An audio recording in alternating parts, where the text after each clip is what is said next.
Mm. There is a question here from CMA support package, question number 39.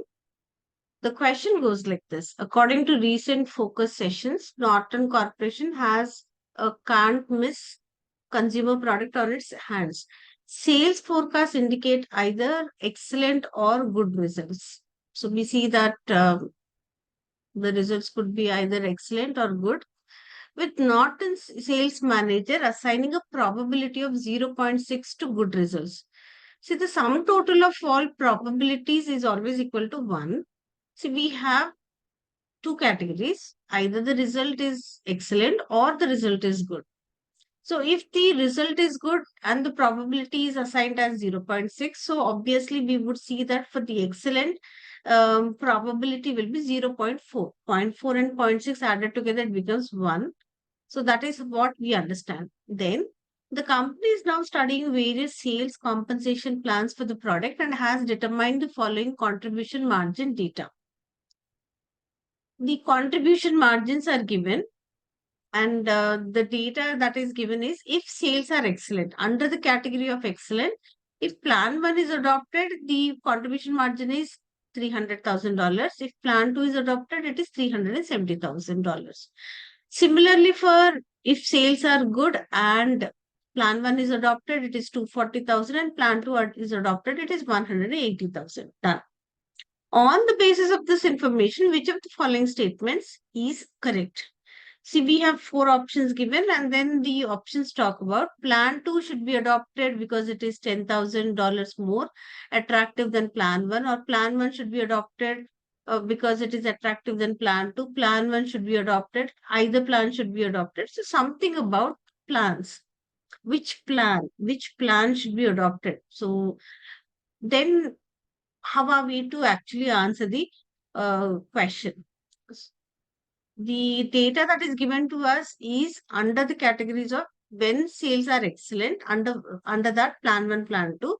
When sales are good, plan 1 and plan 2. But then we now need to separate them as the heading should be plan 1 and plan 2. Under plan 1, if it is excellent, good. Under plan 2, if it is excellent, good. Since we already know the probabilities that are assigned, zero point 0.6 is assigned to good, so 0.4 will be for excellent. Let's tabulate the data first. So when we put this in proper tables, what is that we have to do? When we have expected values or the probabilities that are assigned, the tool that we use is called as expected value. Okay. So I will take you to an Excel sheet. So there, I've already pasted the question. So let's check this one. The data is given. Already we did discuss that the data should be tabulated in terms of plan 1 and plan 2. So if we talk about plan 1,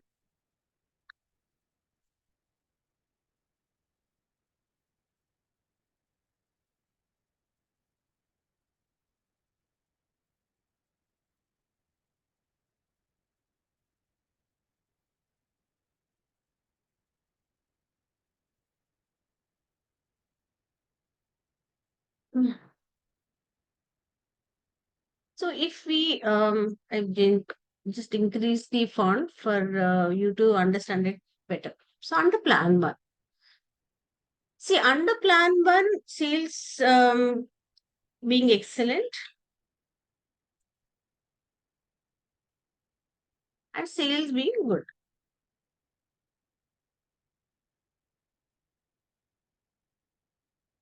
Sales are either excellent or good.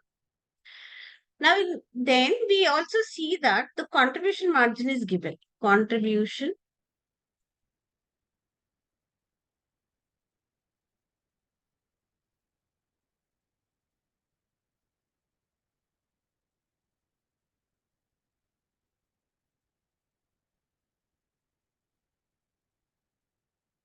after that, we also have the probabilities given.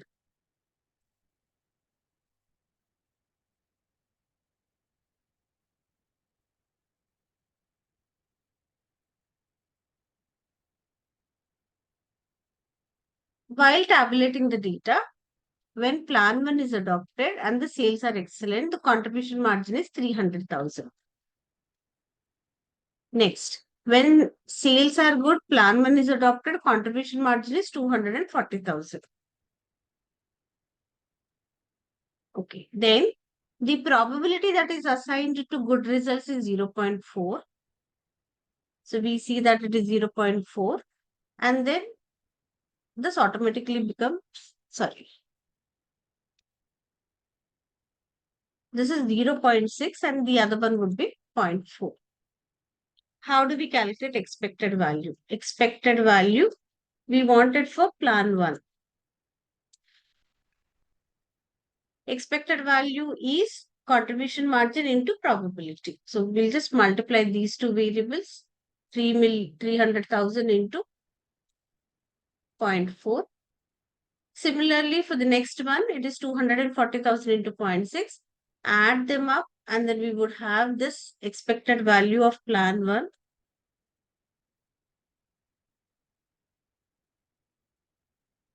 is equal to 264,000. Done. Similarly, we also have to do plan 2 also. So on a similar note, let's also calculate it for plan 2.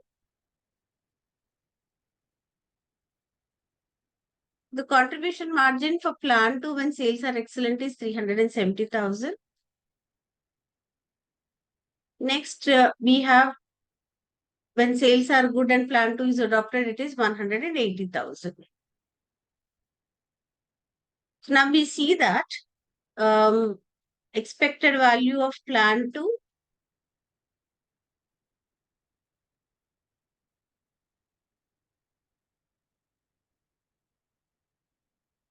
expected value of plan 2 is 256,000. Plan 1 is 264,000. Because the options are given on a comparative note, we see that plan 1 has an expected value of 264,000. Plan 2 has an expected value of 256,000. Let's find out what's the difference because it's on a comparative note. The options are given. So the difference is we see that plan 1 is better with an higher expected value.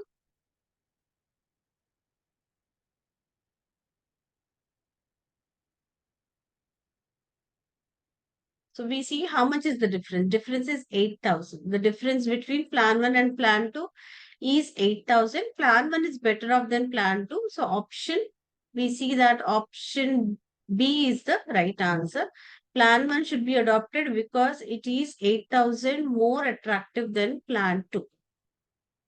I hope that is clear.